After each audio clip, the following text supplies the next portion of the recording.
Once upon a time, there was a little girl called Lucy, who lived at a farm called Little Town. She was a good little girl, only she was always losing her pocket handkerchiefs. One day, little Lucy came into the farmyard crying, "Oh, dearie me, I've lost my pocket handkin. Oh, dearie me, 3 pocket handkins and a penny. Where can they be? Silly, silly me. How could I possibly be such a ninny?" Excuse me, Tabby Kitten. Could you stop washing your white paws a minute, because I want to ask you a question. Have you seen my pocket handkins? Oh, dear. Sally Hennypenny, have you seen them? What? My pocket handkins. Oh, Barfoot. Cock Robin, have you seen them?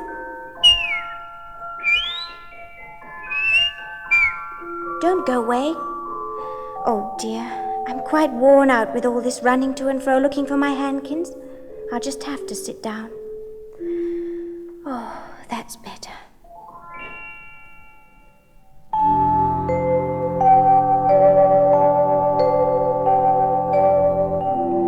Lucy sat by the stile and looked up at the hill behind Little Town, a hill that goes up, up into the clouds as though it had no top. And as she sat, she thought, "Here's my sitting and thinking place, hidden at the bottom of the hill. Here I can wander any time of day, thinking of this and that, with the hen and the robin and the dear old cat. Here's my sitting and thinking place, everything is beautifully still. No one to frighten all my thoughts away. They're welcome to have a chat with the hen and the robin and the dear old cat."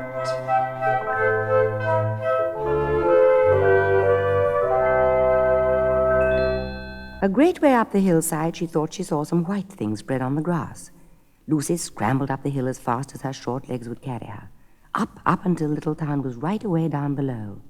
She could have dropped a pebble down the chimney. Presently she came to a spring bubbling out from the hillside.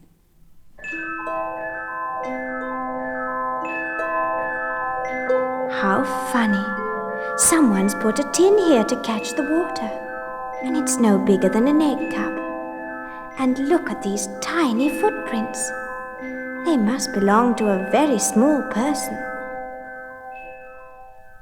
Lucy ran on and on. The path ended under a big rock.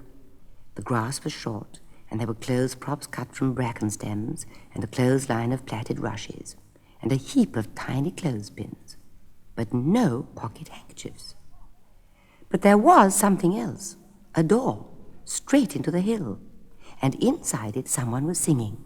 Bright and clean, cleaner you have never seen. Clothes have never ever been so bright and clean. Lily white and clean-o, with little frills between-o. Smooth and hot red rusty spot will never here be seen-o. Bright and clean, cleaner you have never seen. Clothes have never ever been so bright and clean. Lily white and bright-o, a truly pretty sight-o. Fresh and crisp each dainty wisp is a real delight-o. Who's that? My name's Lucy. Can I come in? Yes, of course. Lucy pushed open the door. Inside was a nice clean kitchen with a flagged stone floor and wooden beams so low that Lucy's head nearly touched them. At the table stood a very stout, short person with an iron in her hand. Good morning. What's your name? If you please, ma'am, my name's Mrs. Tiggy-Winkle, and I'm an excellent clear starcher. The little person bustled across to the fire, took another hot iron from the hob, and busied herself with her ironing. Her print gown was tucked up, and she was wearing a large apron over her striped petticoat. Her little black nose went sniffle, sniffle, snuffle, and her eyes went twinkle, twinkle. And underneath her cap, where Lucy had yellow curls, the little person had prickles. Pardon me for interrupting you, but have you seen my pocket handkins? Oh, yes, if you please, ma'am. I think I've got them here in my basket. Now, what's this? That's not my pocket handkin. Oh, bless me, no, ma'am. That's a little scarlet waistcoat belonging to Cock Robin. He always brings them to me. He says I do them better than anybody. Bright and clean, cleaner you have never seen. Clothes have never ever been so bright and clean. Lily white and bright-o, a truly pretty sight-o. Fresh and crisp each dainty wisp is a real delight-o. And she ironed it and put it on one side. Then she took something off a clothes horse. But that isn't my pinny. Oh, no, if you please, ma'am. That's a damask tablecloth belonging to Jenny Wren. Look how it's stained with red currant wine. It's very bad to wash, but I always get it clean just the same. Bright and clean, cleaner you have never seen. Clothes have never ever been so bright and clean. Mrs. Tiggy-Winkle's nose went sniffle, sniffle, snuffle, and her eyes went twinkle, twinkle, and she fetched another hot iron from the fire. There's my pocket handkins, and there's my pinny. Oh, bless us. So they are. I must take special care with these. And Mrs. Tiggy-Winkle ironed it and goffered it and shook out the frills. What are those long yellow things with fingers like gloves? That's a pair of stockings from Sally Henny Penny. If I don't do them soon, she won't have any. And here's a pair of fluffy white soft furry mittens, the very special prize of Dearie kitten.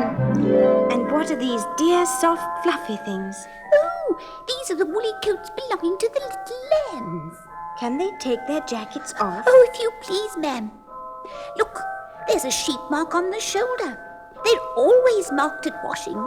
And she hung up all sorts and sizes of clothes. Bright and clean, cleaner you have never seen. Clothes have never ever been so bright and clean. Who does that little brown coat belong to? If you please, ma'am, that belongs to a mouse. And the black velvety waistcoat comes from Mr. Mole. What about the red tailcoat with no tail? Oh, Squirrel Nutkin. And this blue jacket belongs to Peter Rabbit, one of my very best customers. There, now that's the lot. Now for a nice cup of tea. Sit down here by me in front of the fire. The kettle's boiling, so I'll have it ready in a moment. When the troubles of the day are over, there is nothing can comfort me like a real hot, strong cup of tea. There is nothing in the world that's nicer, I will happily guarantee, than a real hot, strong cup of tea. One for each person, one for the pot. Pour on the water, boiling hot. Let it brew, a stir or two. A gleaming cup, fill it up. A couple of sips, a smack of the lips. Ah, what a delicious thing to do.